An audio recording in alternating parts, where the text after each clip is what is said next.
warahmatullahi wabarakatuh. Waalaikumsalam. Selamat datang kembali di Ngopi, Ngobrol Inspiratif Warung R Square. Pada kesempatan kali ini, biasanya saya jadi narasumber. Sekarang saya jadi hostnya. Nah, yang menjadi tamu ataupun narasumber kali ini adalah Pak Donan. Selamat siang Pak Donan. Selamat siang Pak Ferya. Apa kabar Pak Donan? Alhamdulillah. Terima kasih Pak Donan sudah mau mampir di Warung R Square ini untuk jadi narasumber dan bintang tamu. Sama-sama. Ya. Nah, pada kesempatan kali ini teman-teman, kita akan membicarakan tentang kuliah di luar negeri. Tapi sebelumnya saya kasih tahu dulu bahwa Pak Donan ini sekarang saat ini menjadi salah seorang dosen di perguruan tinggi swasta dan juga mengelola jurnal yang terakreditasi. Gitu ya, betul ya Pak Donan ya? Ya, alhamdulillah. Akreditasi nasional. Sebentar lagi juga akan menjadi SITA 2 ya katanya internasionalnya. Mudah-mudahan. Nah, Pak Donan ini S1-nya di Universitas Andalas, betul ya? Ya, Nah, ada. Andalas, S2-nya di Universitas Australia, di mana ya Pak Donan? Di Charlestown University, New South Wales, Australia. Oh, itu dia. Terus yang sekarang saat ini Pak Donan sedang melanjutkan kuliah di S3 di Universitas di Malaysia. Di mana Pak Donan? University Utara Malaysia di Kedah, Darul Aman. Oke. Ya. Nah, karena Pak Donan sudah punya pengalaman berkuliah dan sekolah di luar negeri, kesempatan kali ini kita akan bincang-bincang dengan Pak Donan tentang bagaimana sih kalau kita kuliah di luar negeri, dari prosesnya, dan mungkin juga nanti bisa sharing ke teman-teman Warung R Square supaya nanti mungkin teman-teman Warung R Square ketika nanti dia akan mau sekolah tahu tips-tipsnya dan cara-caranya. Ya, Pak Donan ya? Ya. Oke. Nah, Siap. saya mulai dari waktu S2 nih, Pak Donan kan kuliah di Australia itu. Nah, ini beasiswa apa biaya sendiri Pak Donan? Awalnya biaya sendiri. Oh, awalnya biaya sendiri. Ya. Masalah klasik orang Indonesia pada umumnya, yaitu kemampuan bahasa Inggris yang minim.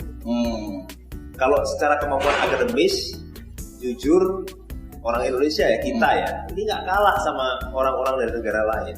Makanya nggak usah heran kalau misalnya kita sering membaca di media massa bahwa banyak sekali anak-anak Indonesia yang menjadi juara Olimpiade. Ya. Medali emas lagi, Ya. bukan medali perak atau perunggu. Ya, tapi kemampuan bahasa Inggris kita selevel doktor pun kalah sama driver taksi di Singapura misalnya, atau pedagang sayur di Singapura. Dan ini sangat menyedihkan. Gak usah jauh Singapura kan memang bahasa Inggrisnya bagus. Di Filipina aja juga bagus-bagus ya. Di Filipina bagus-bagus. Security-nya, driver taksinya. Padahal di negara-negara maju beda dengan di Indonesia. Jadi kita kalau ngelihat universitas negara maju tuh kayaknya wow gitu. Padahal tuh kebalikannya dengan Indonesia. Kalau di Indonesia itu contohnya PTN favorit di Indonesia itu yang melamar atau yang mendaftar masuk 1.000, yang diterima hanya 50. Nah, di negara-negara maju mereka tuh karena penduduknya sedikit, universitas itu kekurangan mahasiswa.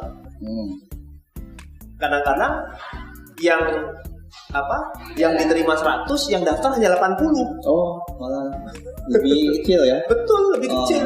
Sehingga yang 20 datang dari mana? Mereka mencari mahasiswa dari luar negara. Cuma kan biayanya mahal. Nah, kebetulan karena mereka negara maju, banyak sponsor-sponsor seperti Ford Foundation, seperti USAID, seperti USAID dan lain-lain. Mereka mencoba menawarkan beasiswa kepada mahasiswa-mahasiswa asing yang punya kemampuan. Tentu sebagai saringan masuk harus bahasa Inggris.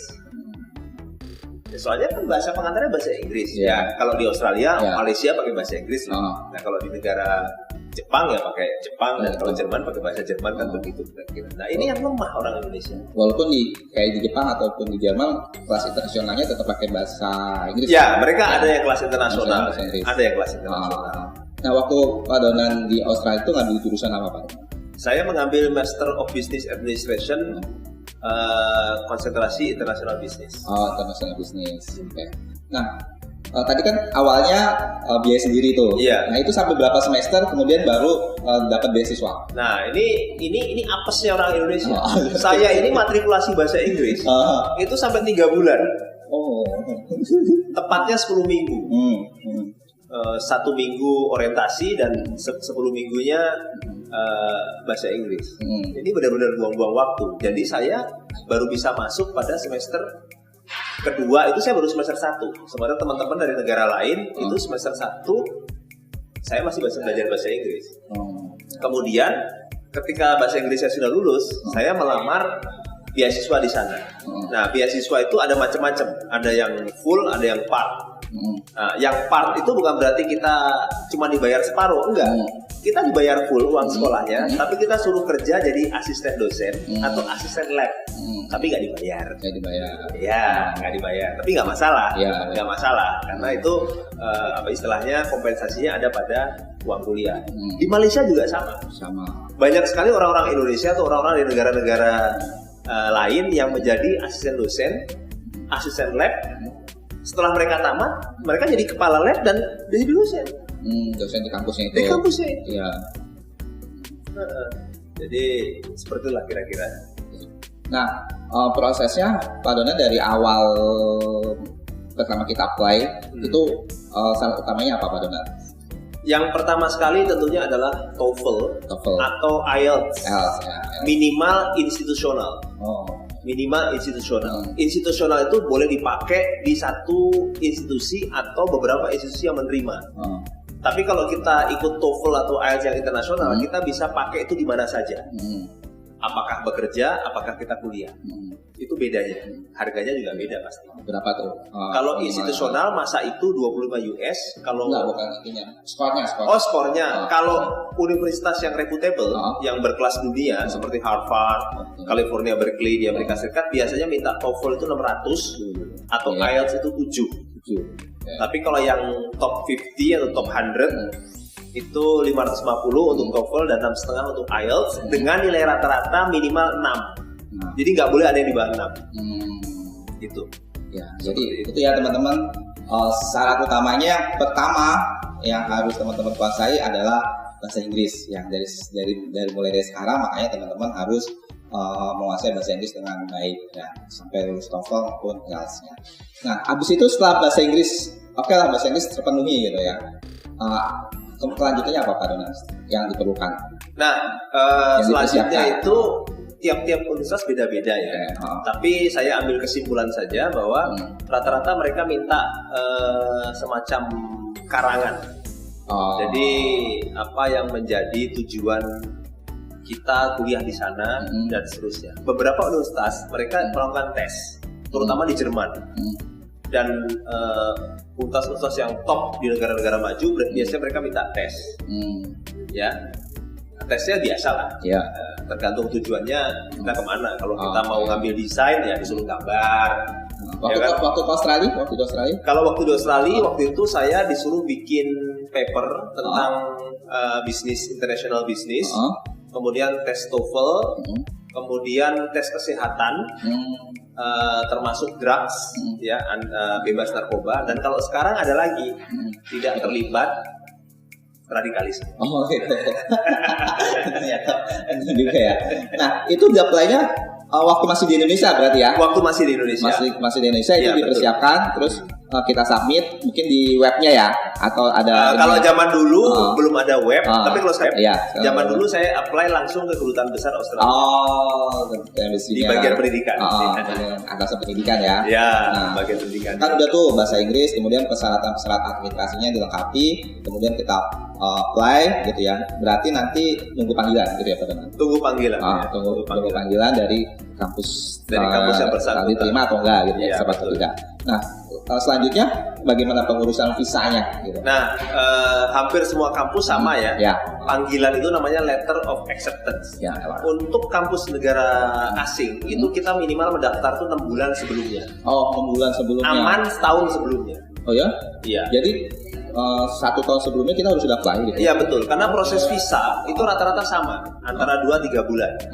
Jadi kalau misalnya kita 6 bulan sebelumnya, proses penerimaan biasanya 2-3 bulan, sudah itu visa 2-3 bulan. Kalau tidak ada kendala lancar. Kalau tidak kita bisa di reject karena apa? Karena deadline-nya kita terlampaui. Yang ideal itu 1 tahun sebelumnya. Jadi kalau kita mau masuk tahun 2021 Januari, berarti Februari ya, kita harus mulai mencari-cari informasi dari Januari 2020. Dan Februari kita sudah mulai apply kemana-mana. Proses visa itu waktu zaman dulu karena belum ada marak isu radikalisme itu termasuk mudah. Saya 1 minggu visanya langsung keluar. Tapi sekarang untuk negara Indonesia untuk dapatkan visa pelajar bahkan ke negara tetangga sekalipun seperti Malaysia itu agak ribet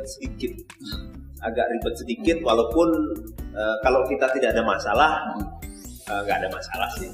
Teman-teman juga banyak yang cuman jadi agak lama, termasuk ada 1 tes yang saya tidak alami dulu.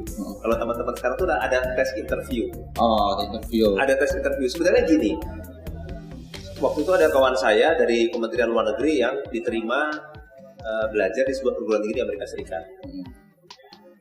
Apakah Kedutaan Besar Amerika Serikat itu tidak punya teknologi untuk melakukan tracing terhadap orang yang bersangkutan? Sebenarnya sih mereka udah tahu, misalnya Pak Ferial, mereka sudah tahu Pak Ferial itu backgroundnya orang baik lah.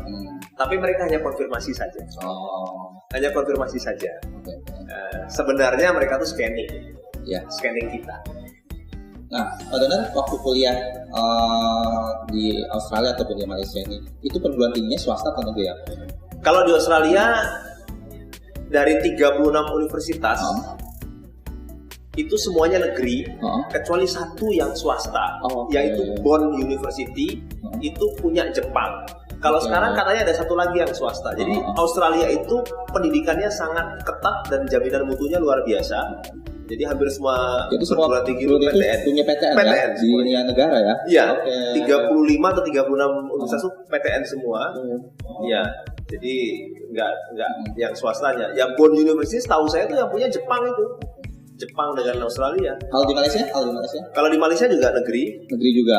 Iya, kalau di Malaysia itu 1 state itu biasanya memiliki minimal 1 PTN. Perguruan tinggi negeri, kecuali state atau provinsi di Indonesia yang besar seperti Selangor, dia punya beberapa PTN. Ada Universitas Teknologi Malaysia dan Universitas Kebangsaan Malaysia. Ada 4. Jadi memang kalau di negara di luar negeri sana malah justru yang banyak PTN-nya ya. Kalau di Amerika Serikat beda, Pak. Di Amerika Serikat itu justru yang top itu yang PTS. Nggak bisa gitu ya, Pak ya? Jadi mohon maaf ya, saya tidak ada bermaksud sara ya. Iya. Tapi memang kalau di Amerika Serikat itu PTN itu nggak terlalu favorit karena banyak sekali orang-orang yang mendapatkan beasiswa lokal. Jadi warga negara Amerika Serikat yang mendapatkan beasiswa untuk kuliah di PTN. Nah, dan mereka itu kebanyakan dari etnis tertentu yang dalam tanda kutip bagaimana gitu, sehingga yang orang-orang yang punya duit cenderung ke swasta yang lebih eksklusif. Dari jaminan keamanan, dari eksklusif lah. Ya. Padahal waktu kuliah di Australia maupun di Malaysia ya, terus itu kan beasiswa kan ya Pak Donan. Khususnya di Australia itu juga di cover ya living cost-nya juga Pak Donan. Apa cuma beasiswa sekolahnya aja? Waktu semester 2 dan semester 3 saya di cover hanya biaya kuliah, tapi semester 4 saya sudah full. Full. Semester 4 kemudian alhamdulillah saya menjadi asisten dosen mata kuliah pengantar manajemen. Introduction to Management. Itu udah di cover biaya hidupnya semuanya. Tapi bukan dikasih duit, Mas. Jadi kita tuh tinggal di asrama gratis. Dan kemudian asrama itu full board. Jadi artinya kita dapat sarapan pagi, makan siang, makan malam, dan supper. Itu all you can eat, porsi bule. Padahal kita dikasih susu seliter. Kalau bule seliter tuh diminum semua. Lah kita orang Indonesia kenyang. 200 cc segelas sudah kenyang kita. Wah, mereka bule itu makan daging. Saya cari-cari nasi. Nggak ada nasi. Makan kentang, makan roti. Akhirnya sedikit makannya. Nah, Kalau berarti tinggalnya di asrama ya? Asrama ya, di asrama. Asrama. Dari berbagai negara. Dari berbagai negara. Puluhan negara. Dari puluhan negara ya, gabung itu ya. Iya, gabung semuanya. Kalau Pak Donan kan tahu nih, pernah kuliah di luar negeri dan di dalam negeri. Bedanya apa sih suasana perkuliahannya? Sebenarnya sama aja, Pak. Sama aja. Sama aja. Yang membedakan adalah saya tidak tahu ya, apakah mungkin karena kami itu dulu perantau. Biasanya kalau perantau itu motivasinya jadi lebih tinggi, apalagi kita jadi minoritas. Minoritas lebih militan. Seperti yang pernah ditampilkan di beberapa film-film pendidikan oleh para motivator. Contohnya seperti film Mona Lisa Smile yang dibintangi Julia Roberts. Tapi memang mahasiswa di sana itu termasuk saya waktu kuliah di sana. Sebelum kuliah saya masih baca buku, dan baca silabus. Jadi dosen belum menerangkan, saya udah tahu dosen ini mau cerita soal ini. Kalau Indonesia kan enggak. Dosen menerangkan dulu baru kita belajar. Itu aja bedanya. Itu bedanya. Yang lainnya sih sama. Yang lainnya sama ya. Lainnya sama. Kalau kan yang saya dengar kan juga kalau duluan itu katanya aktif-aktif gitu ya. Mungkin karena tadi udah belajar duluan kali ya. Kalau soal aktif itu kan dulu waktu tahun 90-an kan kita belum negara demokrasi. Kalau anak-anak sekarang sih sebenarnya aktif. Ya mirip lah. Kalau sekarang Indonesia sekarang sudah mirip lah dengan negara-negara bebas. Ya. Nah, kalau yang di Malaysia, Pak Donan ngambilnya jurusan apa? Saya ngambil international business. Sama ya berarti ya. Sama. Filosofi of doktor ya. Nah, kalau di Malaysia itu, Malaysia kan nggak jauh beda nih dengan Indonesia ya, satu pun lah gitu ya. Budayanya juga mirip gitu ya. Nah, kalau biaya hidup di sana gimana Pak Donan? Kalau di Kuala Lumpur itu sama Jakarta 11-12. Tapi kalau di tempat saya itu Kedah ya, itu biaya hidupnya sangat murah. 20 ringgit satu hari, kurang lebih 70.000 rupiah itu kita bisa makan enak, minum yang enak. Jadi kita sudah minum susu, sarapannya martabak, ikan, daging, ayam dengan porsi yang raksasa jumbo. Kalau kita murah berarti ya? Murah. Kalau kita nggak terlalu doyan makan banyak, 10 ringgit, 12 ringgit sehari cukup. Kemudian asrama di sana juga murah sekali. Cuma tidak ada yang full board ya. Kita harus punya dua pilihan, masak sendiri atau beli. Asrama juga murah, sekitar 2.000 ringgit per 6 bulan. Jadi sekitar 2.000 ringgit itu berapa ya? 7 juta per 6 bulan. Itu sudah bagus.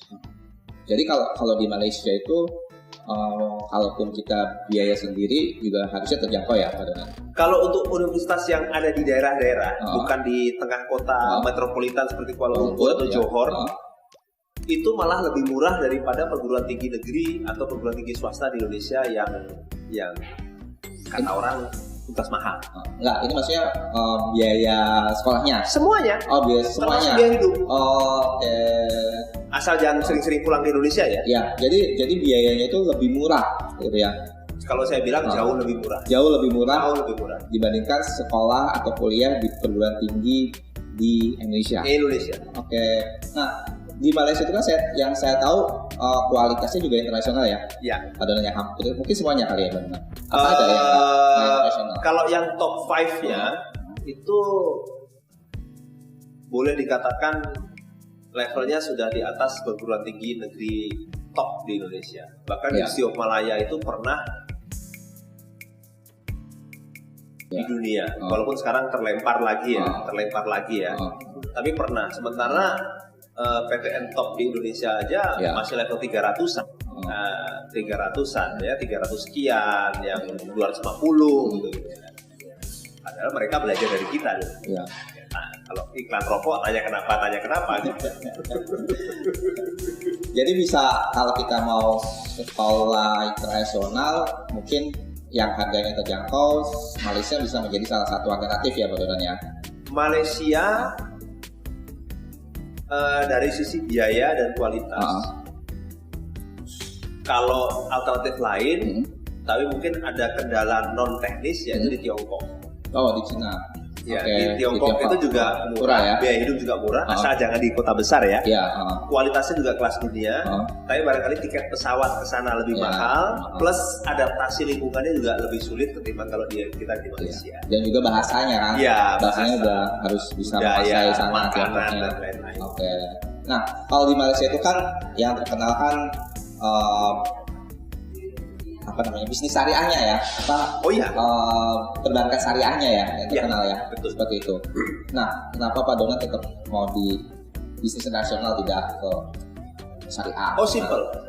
Untuk University Islam Antarabangsa atau International Islamic University di Malaysia itu sudah berkelas dunia. Untuk ekonomi syariahnya one of the best lah, ya kan. Kendalanya bagi saya cuma satu. Saya tertarik banget sebenarnya, dan saya pernah ngambil ekonomi syariah sebenarnya. Kendalanya cuma satu, bahasa Arab. Oh, jadi kalau mau ngambil ekonomi syariah ya atau perbankan syariah itu harus menguasai bahasa Arab juga ya. Iya, betul. Kalau bahasa Inggris TOEFL, kalau bahasa Arab TOEFL. Ya, bisa. Nah, kalau di Malaysia memang biaya hidupnya juga mahal ya? Enggak, Malaysia biaya hidupnya murah. Sorry. Australia. Oh, di Australia biaya hidupnya mahal. Biaya hidupnya mahal. Tapi kalau masak sendiri tidak. Oh, kalau masak sendiri tidak? Enggak. Oke. Jadi gini, ini mohon maaf lagi nih. Ini kelemahan teman-teman dari Indonesia juga. Orang Indonesia tuh malas jalan kaki. Malas naik sepeda. Ya. Dan banyak yang malas masak. Terutama anak-anak orang berada. Itu mereka maunya kemana-mana naik taksi. Kemana-mana naik bis. Padahal kadang-kadang dari kampus ke asrama itu jaraknya 1-2 kilo. Kalau bule-bule itu mereka cenderung suka jalan kaki atau naik sepeda. Karena udaranya kan enak, nggak panas kayak dulu. Iya. Nah, itu sangat menghemat sekali. Karena bis kan, apalagi taksi mahal. Taksi mahal. Yang kedua, malas masak. Masak itu di sana tuh kan yang mahal sebenarnya tenaga kerja ya, bukan biaya bahan bakunya. Kalau buah, sayur, daging justru malah lebih murah daripada di Indonesia. Apalagi daging murah banget. Cuman karena tenaga kerja tinggi, steak itu jadi mahal banget harganya karena ongkos masaknya yang mahal. Kalau kita masak steak sendiri, murah. Jadi kalau di Australia, kalau kita sebenarnya mau mandiri, murah ya? Murah. Ya. Karena kalau biaya hidup di luar mahal, makanya dia harus mandiri. Tapi kalau di Malaysia memang murah ya. Memang murah. Kalau masak jadi mahal. Masak. Iya, karena kita harus beli gas, beli kompor. Mendingan kita beli aja. Kalau di Malaysia ada kita beli aja. Warteg gitu. Iya, warteg pinggir jalan itu. Kalau di sini namanya warteg atau kaki lima. Di sana namanya apalah kan. Lupa saya namanya. Ya pokoknya warung lah, mereka bilang kedai-kedai tepi jalan lah. Nah, kalau di Malaysia kan tentu banyak orang Indonesianya ya. Banyak kan? Provinsi Indonesia ke-35 lah. Oh gitu. Kalau di Australia sama juga banyak. Beberapa di kampusnya Pak Donat itu juga banyak orang Indonesia. Atau biasanya ada juga dari orang Indonesia? Bukan. Kalau di kampus saya justru sedikit orang Indonesianya, karena saya sengaja memilih kampus yang sedikit orang Indonesia supaya saya bisa practice English, supaya saya bisa berkomunikasi dalam bahasa Inggris lebih sering. Akan tetapi beberapa negara bagian tertentu, terutama yang agak panas, tidak terlalu dingin seperti New South Wales, Queensland sama Western Australia, Perth, itu orang Indonesia jumlahnya ribuan. Di Sydney sendiri itu ada Indonesian Street atau Indonesian Town, di mana di sana yang tinggal orang-orang Indonesia semua, banyak warung makan Indonesia, termasuk warung Padang berjejer-jejer. Soto, pempek, sate dan lain-lain. Ya, kumpulnya orang Indonesia semua, pakai bahasa Indonesia semua, sehingga ada kawan saya yang sudah bertahun-tahun tinggal di Australia, bahasa Inggrisnya masih celemang-celemong. Karena tiap hari pakai bahasa Indonesia. Betul. Nah, Pak Donat, ini kan banyak juga ya penonton yang pemirsa yang kuliah di luar negeri gitu ya. Nah, kira-kira tips-tipsnya apa nih Pak Donat untuk bisa kuliah di luar negeri? Tipsnya sebenarnya di luar masalah teknis seperti biaya, kalau mau biaya sendiri ya, proses beasiswa dan lain-lain, itu sebenarnya adalah sikap mental. Yang pertama, memang kita harus lebih rajin belajar karena dosen di sana toleransinya terhadap nilai itu rendah. Dia itu kurang 1% pun nggak akan mau nambah nilai. Jadi misalnya kalau lulus tuh 55%, dapat nilai C, 54% dia nggak mau nambah nilai. Anda nggak lulus ya nggak lulus, ngulang lagi. Kemudian plagiarism. Di sana tuh plagiarism itu kriminal. Jadi sama dengan kita nyolong. Hanya bedanya kalau nyolong barang, kalau ini nyolong hak cipta orang lain, ya kan? Nah, orang Indonesia kan kebanyakan kalau belajar suka copy paste sana sini. Nah, di sana hati-hati itu plagiarism ya. Selebihnya sebetulnya sama aja. Saya dulu juga waktu sebelum berangkat saya pikir tuh luar biasa gitu. Tapi ternyata ya kondisinya yang pertama, kita tidak bisa dalam tanda kutip menye-menye sama dosen, manja-manja, nggak bisa karena dosen itu benar-benar strict ya kan. Yang kedua adalah karya tulis atau tugas kita itu harus benar-benar dari isi otak kita sendiri. Yang lainnya sih lebih kurang sama. Apalagi zaman sekarang fasilitas di perguruan tinggi Indonesia juga sudah banyak yang berkelas internasional ya, punya lab yang canggih, punya ruang kelas yang macam-macam, ada juga digital learning system dan lain-lain. Saya pikir udah hampir mirip lah. Oke. Nah, terakhir ya Pak Donan. Biasanya kan kalau kita mau sekolah di luar negeri itu perlu ada surat recommendation letter, ya. Rekomendasi letter dari referensi atau apa? Ya. Itu apakah itu harus orang yang terkenal gitu ya, atau memang orang yang kita kenal saja gitu? Ya. Dan seberapa penting gitu rekomendasi letter? Sangat penting. Jadi saya tuh gini, saya pikir dulu negara barat ya itu fair. Ternyata dalam tanda kutip mereka nggak fair juga. Contoh kayak kerja. Mencari pekerjaan di sana itu letter of recommendation itu jauh atau lebih tinggi tingkatnya daripada tes. Jadi kalau misalnya saya teman dekat Pak Ferry ya, Pak Ferry merekomendasikan saya bekerja itu diterima. Hanya mereka itu bertanggung jawab sama rekomendasinya. Nggak cuma asal ini saudara saya, keponakan saya, terus kinerjanya amburadul, enggak. Nah, letter of recommendation juga sama. Kalau kita dapat letter of recommendation dari alumni universitas tersebut yang sudah jadi public figure, udah jadi dirjen, jadi eselon 2, jadi menteri, jadi guru besar di sebuah perguruan tinggi yang ternama di Indonesia, itu membuat kemungkinan kita diterima bahkan dapat beasiswa besar. Hanya hati-hati, di sana tuh naik kereta api nggak diperiksa tiketnya. Nggak tahu kalau sekarang, ya kan? Tapi kalau kita ketahuan nggak beli tiket, kelar cacat nama kita tuh seumur hidup. Dan itu kita cari kerja susahnya setengah mati. Itu bukan isapan jempol atau cuma cerita di medsos. Itu benar. Benar. Udahlah dendanya gedenya bukan main. Ya kan, dendanya bisa ribuan dolar. Yang udah gitu nama kita langsung di database kepolisian itu nggak akan pernah hilang. Bahwa si fulan ini pernah tidak beli tiket kereta api yang hanya $2 pada hari ini, jam sekian, tahun sekian. Integritas cacat ya. Maka kalau Pak Ferry merekomendasikan saya, Pak Ferry harus make sure bahwa saya orang yang memang cocok buat pekerjaan itu. Tapi orang sana rata-rata memang amanah sih, bertanggung jawab untuk rekomendasinya itu. Ya. Jadi rekomendasi letter itu juga sangat penting penting. Karena kan itu biasanya juga salah satu persyaratan untuk kita masuk ke master atau PhD gitu ya, ada surat rekomendasi. Oke, pemirsa, sebenarnya kita mau lebih banyak lagi ya menggali tentang bagaimana sih kuliah di luar negeri ya, tapi karena waktunya sudah habis, maka sampai di sini dulu. Mungkin nanti di episode berikutnya kita bisa sharing-sharing lagi ya. Saya mengucapkan terima kasih Pak Donan. Sama-sama Pak Ferry, terima kasih atas kesempatannya juga. Sukses ya untuk studinya juga Pak Donan. Amin. Terima kasih, sukses juga buat Warung R-Square. Nah, demikian pemirsa acara hari ini, bincang-bincang hari ini, ngobrol inspiratif hari ini.